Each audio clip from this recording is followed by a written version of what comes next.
My name is Claire, and at 35 years old, I find myself standing at a crossroads in life, reflecting on events that have changed everything for me. It all started 6 months ago when my father passed away unexpectedly. He had been my pillar of strength, my guide, and with his death, I felt lost. Today, the lawyer is coming to read my father's will. The thought fills me with both dread and anticipation. What will I learn about my father's final wishes? Through all of this, I have my sister, Sarah, by my side. Sarah and I are only 2 years apart, but we couldn't be more different. While I spent my youth focused on school and career, Sarah was always the free spirit, the one who chased after fleeting thrills and had an easy smile for everyone. Yet, despite the years of differences, we've always had a deep bond. Our mother died when we were young, and our father became both our rock and our protector. Then, just last year, Dad fell ill. I moved back into the family home to care for him, even though I was already balancing a full-time job and a busy life. I wanted to be there for him, but Dad would often tease me about being too old to be living under his roof again. His jokes were lighthearted, but I knew they came from a place of love. And despite the heaviness of caring for him, I cherished every moment.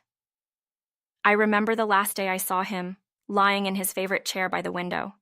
He looked so frail, but his eyes, those bright wise eyes, were still full of life. But then, in an instant, everything changed. One moment, he was there, and the next, he was gone. It happened so suddenly, so unexpectedly, that it left me reeling. And now, 6 months later, as I prepare to face the reading of his will, I wonder what will be left for me. The lawyer is arriving soon.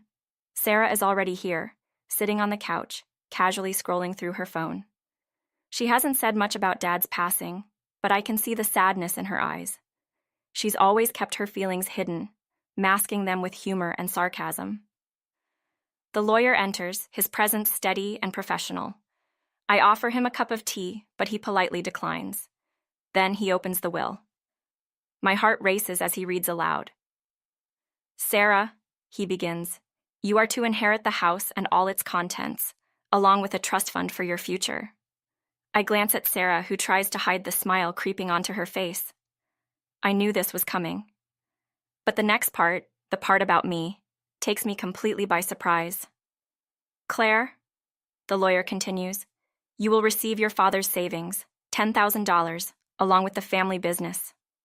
I blink, not quite understanding. $10,000? That's it? My father was a successful man.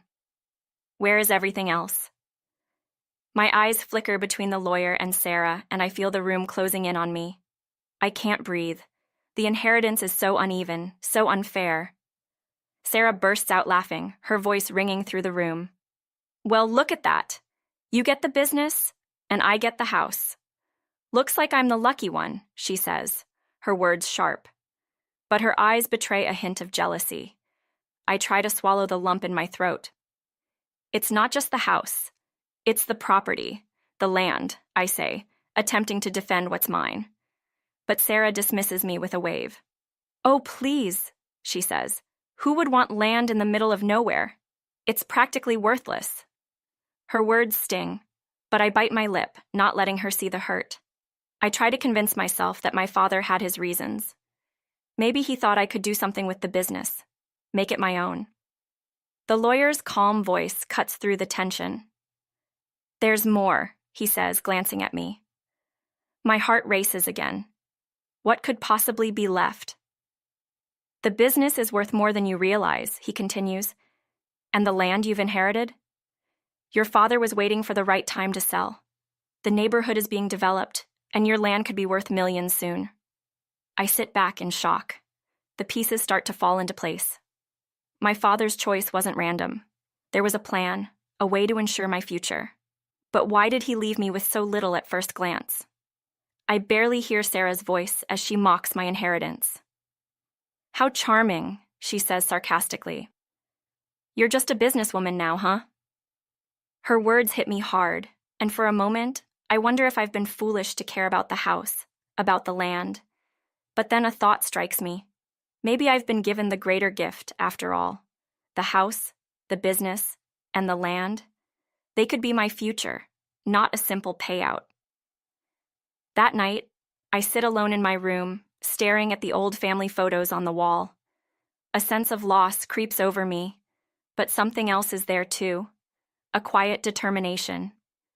I have a future now, even if it's different from what I expected. I don't need Sarah's approval or the comfort of an easy inheritance.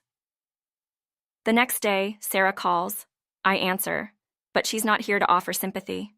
Instead, she talks about what she's going to do with her share of the inheritance. I'm thinking about buying a new car, she says. I can hear the emptiness in her voice. Then, in an unexpected turn, she asks, "Hey, do you think you could lend me some money?" Things aren't going as well as I thought. I freeze. After everything, she still wants my help? But the words come out of my mouth before I can stop them. "No, Sarah, I won't help you this time." I hang up, a weight lifting from my chest. I realize that I don't owe her anything anymore. I've spent too many years putting everyone else's needs before my own. A few weeks later, I receive a letter. It's from my father. I read it, my hands shaking, as I realize what it truly means. In the letter, my father explains everything. He knew Sarah would waste her inheritance, that she would never value it the way I would. He left me the family business because he believed I would make something of it. He had faith in me all along.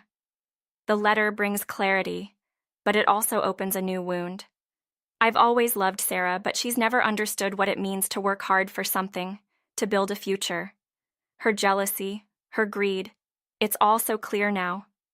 A month passes and I make the decision to sell the business. I've made enough from it, and with the land's value rising, I know it's time. I'm ready for the next chapter in my life. As I walk away from the old house, I know I've made the right choice. But Sarah? She's left to deal with the consequences of her choices. I won't be there to fix things for her anymore. The phone rings one last time. It's Sarah again, asking for help. But this time, I don't hesitate. "No, Sarah, I'm done," I say. And just like that, my past is behind me.